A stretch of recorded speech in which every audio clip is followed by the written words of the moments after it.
सबसे पहले सभी को नमस्कार।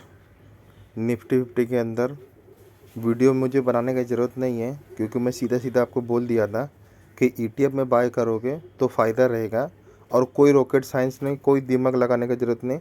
सिर्फ आपको एक बार एंट्री किया तो प्रॉफिट लेके निकलना है। स्टॉप लॉस का ज़रूरत ही नहीं, दिमाग में से लॉस लेने के लिए छोड़ ही दो।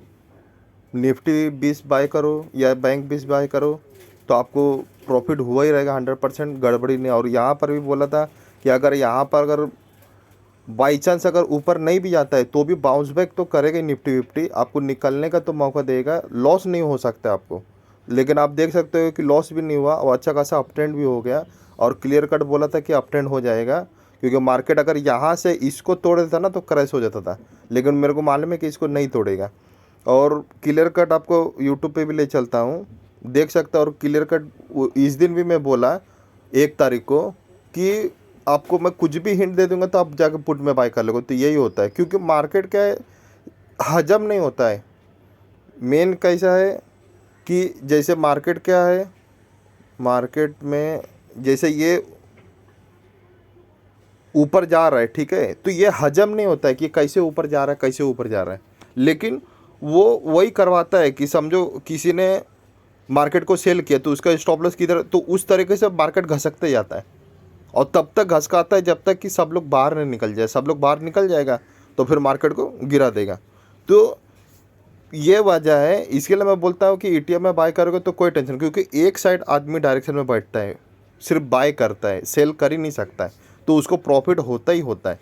लेकिन क्या है, हर जगह आप देखोगे कि आज भी समझो यहाँ पर 15 मिनट का चार्ट लगा देता हूँ, तो यहाँ पे देखोगे तो ऐसा दिखा दिया है गिरेगा, ऐसा दिखा दे, तो ये माइंड सेट ऐसा ख़राब कर देगा कि आपको स्टॉप लॉस द्वारा ऐसा निकलवा देगा, फिर आपको पुट में जाके बटन दबा देगा। ऐसा होता है क्योंकि आदमी के पास दोनों बटन होता है और आदमी क्या सोचता है कि कॉल और पुट दोनों में प्रॉफिट कमा, तो उसके चक्कर में कुछ भी प्रॉफिट नहीं होता है। सबसे बड़ा बात यही है। लेकिन ईटीएफ में क्या, आदमी बाई किया और नहीं बाई किया तो बाहर है मार्केट से, तो उसको मालूम है कि आज नहीं प्रॉफिट हुआ तो 1 साल बाद होएगा, लेकिन वो 1 साल होने के बजाय वो तुरंत प्रॉफिट दे दे रहा है। आपको भी दिख रहा है, इतना दिन से मैं वीडियो भी बना रहा हूँ और आने का ज़रूरत नहीं था मुझे, लेकिन फिर भी मैं वापस यूट्यूब पे री एंट्री मारा ताकि आप लोग को अच्छा खासा दिमाग में से कॉल पुट निकल जाए और नॉर्मली ईटीएफ में बाय करते हुए प्रॉफिट कमाए। यानी कोई झिकझिक नहीं, कोई झंझट नहीं, और कॉल पुट में फंसता ही फंसता है आदमी। क्योंकि अभी ये देखो इतना ऊपर ऊपर जा रहा है तो आदमी को हजम नहीं रहा, उसको लग रहा है अभी गिरेगा, कल गिरेगा, ये गिरेगा, क्योंकि वो माइंडसेट ऐसा साइकोलॉजी बना के और आपको चले जाता है। और वो आप है जो इंसान हो, मशीन नहीं हो, क्योंकि आप इंसान हो तो उस चीज़ को बदल नहीं पाओगे। यही मार्केट का खासियत होता है कि, और यही सबसे बड़ा साइकोलॉजी होता है। तो अभी जो है मार्केट 17,900 इसको नहीं तोड़ पाएगा, ठीक है, तो 17,900 को नहीं तोड़ेगा तो मार्केट फिर खटाखट खटाखट फिर से आपका करेक्शन में आ जाएगा। तो आप लोग यहाँ पे आपको चाहिए तो फिर पुट बाय कर सकते हो, वो भी मंथली का, वीकली का नहीं बोलूँगा, मंथली का बाय कर सकते हो। और स्टॉप लॉस लगाने का ज़रूरत नहीं, स्टॉप लॉस लगाओ किधर भी हिट कर देगा। क्योंकि वो बोलता है कि भरोसा है तो माल छोड़ के जाओ, नहीं तो मैं हिट कर देगा, उसके बाद ट्रेंड चलेगा। इसका सबसे बड़ा यही रहता है। तो 17,900 को नहीं तोड़ेगा वो, और उसके बाद गिरेगा मार्केट। अब वो 200 पॉइंट गिरा है चाहे 400 पॉइंट गिरा है, ये तो मार्केट ही तय करेगा। लेकिन ओवरऑल बाद में फ्यूचर में, इस वीडियो में जैसा मैंने बताया था क्लियर कट ये वाला वीडियो में, कि मार्केट 17,500 और 18,000 के बीच में सारा फैसला करेगा कि अप ट्रेंड जाना है कि डाउन ट्रेंड जाना है। अगर 18,000 के ऊपर सस्टेन करता है तो जाके अप ट्रेंड होएगा और आपको कम से कम 19,500 तक जा सकता है। और अगर वहाँ पे सस्टेन नहीं हुआ तो मार्केट खटाखट क्रैश हो जाएगा। इस वीडियो में भी बोला हूँ, और साथ में लॉन्ग टर्म वीडियो भी बताया था इसके अंदर, और इसका कमेंट बॉक्स में लिंक भी डाला हो लॉन्ग टर्म वीडियो का पहले का, और वैसे ही मार्केट क्लियर कट हुआ। तो अभी लेकिन क्लियर कट आपको बता देता हूँ कि 17,900 को तोड़ना चाहिए और 18,000 के ऊपर सस्टेन होना चाहिए। पहले तो ये अभी इधर बहुत टाइम पास करने वाला है, आप ये मत सोचो वो जो प्रॉफिट लेके गया है अब उसको परेशान करेगा। मतलब यहाँ पे जो प्रॉफिट कमाए, चाहे ईटीएफ में कमाए चाहे कॉल में कमाए, जो भी प्रॉफिट कमाए, अब उसको जो यहाँ पे बहुत परेशान करेगा 17,500 और 18,000 के बीच में, कम से कम उसको बहुत परेशान करेगा। इसीलिए अभी कॉल पुट में मत जाना। हाँ ये है कि अभी इस साइड 17,900 को नहीं तोड़ता तो पुट में ट्रेड कर सकते हो, तो अभी सेफ हो पुट में। बाकी ज़्यादा नहीं, 200 पॉइंट 300 पॉइंट भी गिर गया तो फिर इज्जत से ईटीएफ में आ जाना, फिर जो पुट में मत जाना ना कॉल में, क्योंकि यहाँ पे बहुत ज़्यादा वॉलेटाइल हो जाएगा। तो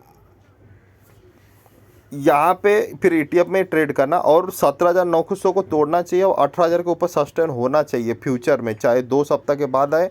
कम से कम यहाँ पे 2 सप्ताह तो ले ही लेगा, कम से कम टाइम पास करेगा, अभी इतना जल्दी भागने वाला नहीं ऊपर। और अगर नहीं सस्टेन किया ना तो मार्केट खटाखट क्रैश होएगा, और इतना क्रैश होगा जहाँ आप सोचते हो कि मैं 15,000 पे बाई करूँ निफ्टी 50 को, 13,000 पे बाई करूँ निफ्टी 50 को, तो वो वहीं पे जाके और वहीं पे यू टर्न मारेगा, उसके पहले यू टर्न नहीं मारेगा। जहाँ आपको तसल्ली है कि मार्केट, जैसे अभी मान लिया जाए कि आप यहाँ पे सोच रहे थे कि मार्केट है जो 15,000 पे आएगा तो मैं वहीं पे बाई करेगा, यहाँ पे बाई नहीं करूँगा, तो मार्केट यहाँ से गिरेगा तो वहीं पे जाके आपको आएगा और वहीं पे आपको फिर बाई करना है बराबर से, और बराबर वहाँ पे फिर ईटीएफ में एवरेज करते जाना है, फिर वो भूल जाना है, फिर वो टेंशन मत लो, फिर वो आ जाएगा। तो जो जो को लग रहा था यहाँ पे बाई नहीं किया और मार्केट ऊपर भाग गया, और उसको लग रहा था कि नहीं मैं 15,000 पे आएगा तो बाई करूँगा, 14,000 पे आएगा तो बाई करूँगा, तो यहाँ पे अगर सस्टेन नहीं करेगा तो वहीं पे जाके गिरेगा, सीधा सीधा खटाखट गिरेगा, और बहुत फास्ट भी हो सकता है, ये बोल नहीं सकता है। 18,000 के ऊपर नहीं गया तो मोस्टली तो मेरे को लगता है कि जाना चाहिए, लेकिन ऑपरेटर बहुत सातिर दिमाग है, वो इतना बड़ा साइकोलॉजी है कि सबको ट्रैप करता है, कॉल वाले को भी ट्रैप करता है, पुट वाले को भी ट्रैप करता है, जो कैश मार्केट में काम करता है उसको भी ट्रैप करता है। तो इस तरीके से वो काम करता है, तो उस तरीके से आप भी ये जो स्ट्रेटजी बना के रखो कि मेरे को कोई गड़बड़ नहीं होना चाहिए किसी भी तरीके से, तो उस तरीके से आप स्ट्रेटजी बनाओ। और यहाँ पर तो 1-2 बार तो प्रॉफिट निकल ही आएगा, नहीं तो एक बार तो निकल ही आएगा कम से कम 17,500 और 18,000 के बीच में एक बार तो आपको और प्रॉफिट मिल जाएगा। अगर फंसे भी रहोगे किधर मिल जाएगा, फिर वहाँ पे अगला बार फिर उसके बाद देखना है कि बराबर है कि नहीं, तो उसके बाद मार्केट फिर नहीं होल्ड किया तो क्लियरली कट। मैं इसलिए बोल रहा हूँ क्योंकि आप सेफ रहो कम से कम, कि आपको फंसे नहीं मार्केट में। नहीं तो आप क्या सोचोगे कि यहाँ से बाई किया नहीं, अफसोस हो गया, और अब जो बाई कर रहा हूँ तो मार्केट गिरते जा रहा है। तो ये समझ के रखो मार्केट में कि मार्केट है जो बहुत बड़ा, आपसे 10 गुना दिमाग है, मेरे से भी 10 गुना दिमाग है।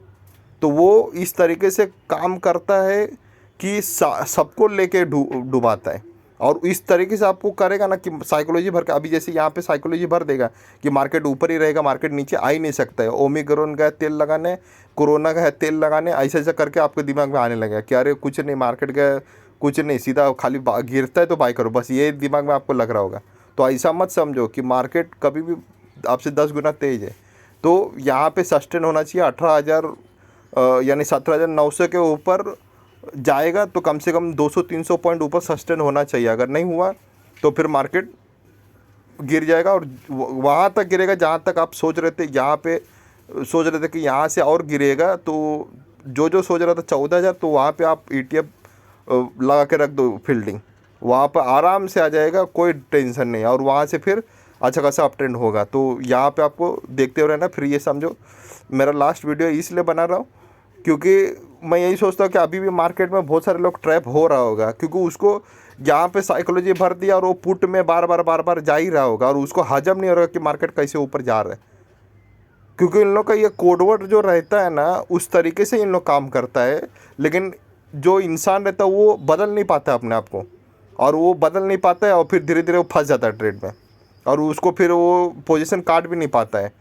तो वही रहता है कि टेक्निकल सीखो, और नहीं टेक्निकल सीखा तो इज्जत से ईटीएफ में काम किया तो लॉस नहीं होता है। आज नहीं प्रॉफिट मिला तो 1 साल के बाद मिलेगा, कोई गड़बड़ी नहीं है। और दूसरी चीज़, निफ्टी फार्मा भी अच्छा खासा ऊपर गया, अब ये डिंग डंग कर रहा है, तो निफ्टी 50 के जैसे ही निफ्टी फार्मा भी काम करेगा।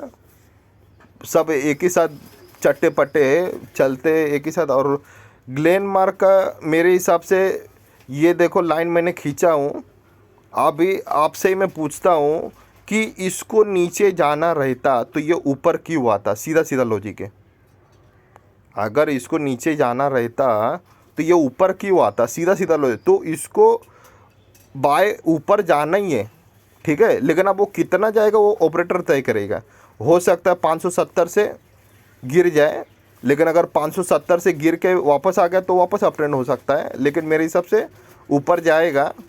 तो ये इन लोगों का कहना क्या है कि जैसे अभी यहाँ पे ऊपर गया, फिर यहाँ पे नीचे गया, फिर यहाँ पे ऊपर गया, फिर यहाँ पे नीचे, तो इन लोगों का कहना क्या है कि आप जो कभी भी ट्रेंड को पकड़ नहीं पाओ और 100% फ्यूचर में नहीं काम कर पाओ, या फिर 100% क्वांटिटी मत डाल पाओ, ये इन लोगों का कहना रहता है। इसलिए मैं बोलता हूँ कि कॉल पुट है जो सही चीज़ नहीं है।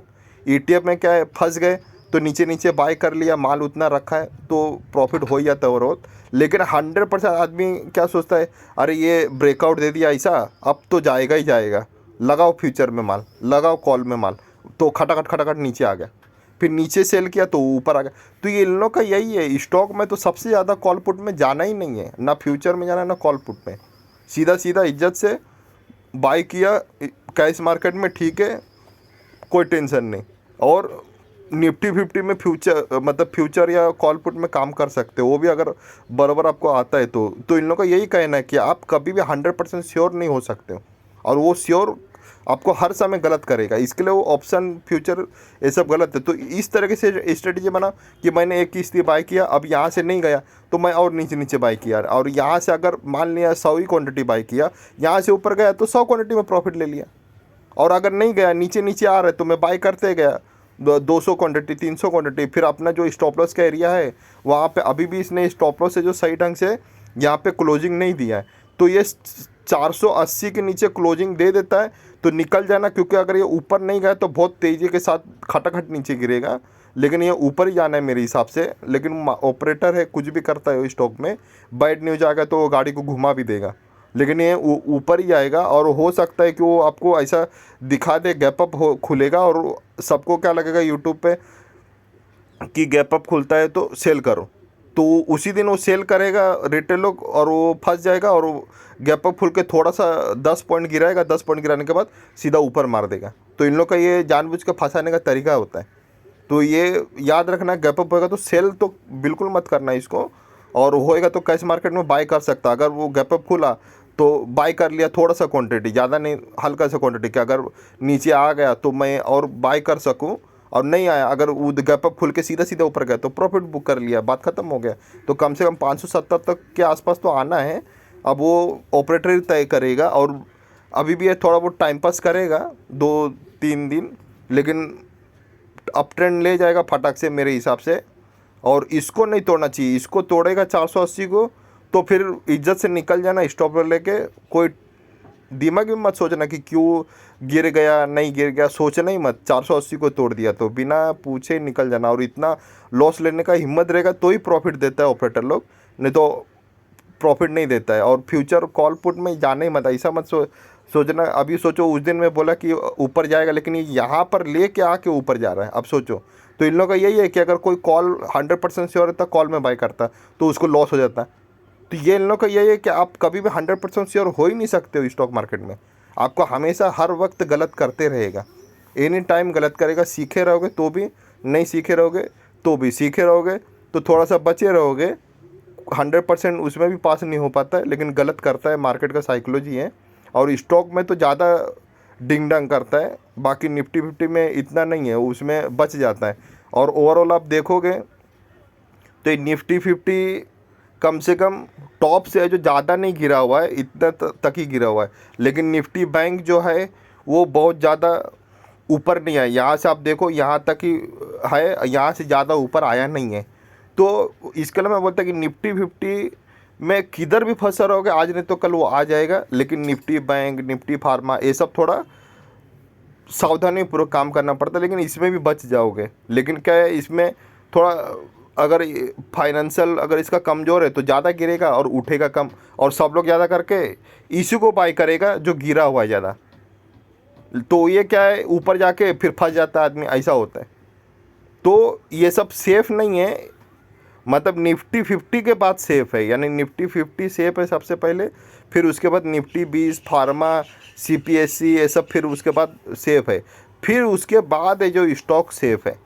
अगर सेफ मानेगा तो स्टॉक में भी सेफ नहीं है। स्टॉक में देख रहे हो ग्लेनमार्क कैसा उठा पटक कर रहा है, आदमी को फ्यूचर ऑप्शन में काम करेगा तो उसको तो उठा के पटक ही देगा, तो ये हिसाब है। तो उसके बाद है जो स्टॉक सेफ है, और स्मॉल कैप मिड कैप तो सेफ है ही नहीं बिल्कुल। लार्ज कैप सेफ है, वो भी निफ्टी 50 के अंदर जो स्टॉक है वही सेफ है। रिलायंस, हिंदुस्तान लीवर, ये सब फिर भी सेफ है। उससे ज़्यादा और किस में भी काम करोगे तो आज नहीं तो कल फंसा देगा, और आपको समझने का मौका भी नहीं देगा, और आप फंसे रह जाओगे। तो निफ्टी 50 में ही काम करो, ETF में अच्छा खासा प्रॉफिट मिलेगा, कम मिलेगा लेकिन मिलेगा ज़रूर। लेकिन दूसरा किसी में जाओगे तो वो टेक्निकल को भी तोड़ ताड़ के वो ये कर देता है, गुमराह कर देता है, ऐसा है। तो ग्लेनमार्क में भी कैश मार्केट में काम करना, तो धीरे धीरे नीचे बाय करना, और ऊपर जाने का प्रोबेबिलिटी है उसको, और नहीं अगर 480 को तोड़ा तो निकल जाना। और कमेंट बॉक्स में लिख कर बताना कि सही में मार्केट गया जैसा मैंने बताया था। बोला था कि 34,000 और 35,000 के बीच में आएगा, देखो 34 बराबर एकदम एग्जैक्ट उधर ही गया। और अभी नहीं, यहाँ पर ही बोल दिया था मार्केट को, यहाँ पर ही बोल दिया था कि मार्केट है जो इतना तक आएगा, लेकिन यहाँ पर वापस आया तो मैं बोला नहीं, ये 34 और 35 के इधर ही बॉटम बनेगा, और यहाँ ही पर देखो बराबर बॉटम बना। और अब जो निफ्टी 50 का चार्ट देख रहा हूँ उसी हिसाब से पता चल रहा है इन लोगों का जो साइकोलॉजी है, और उससे पता चल रहा है कि 17,900 को ऊपर 200-300 पॉइंट तोड़ना चाहिए। अभी तो नहीं तोड़ेगा 17,900 को, लेकिन फ्यूचर में 10 दिन 15 दिन के बाद अगर उसको तोड़ता है और 18,000 के ऊपर सस्टेन करता है तो और 19,500 जाएगा, और नहीं तो फिर क्रैश हो जाएगा। लेकिन मेरे हिसाब से जाना चाहिए, लेकिन वो ऑपरेटर तय करेगा, हम लोग तय करने वाला नहीं होता, हम लोग सिर्फ फॉलो करता है। Thank you for watching.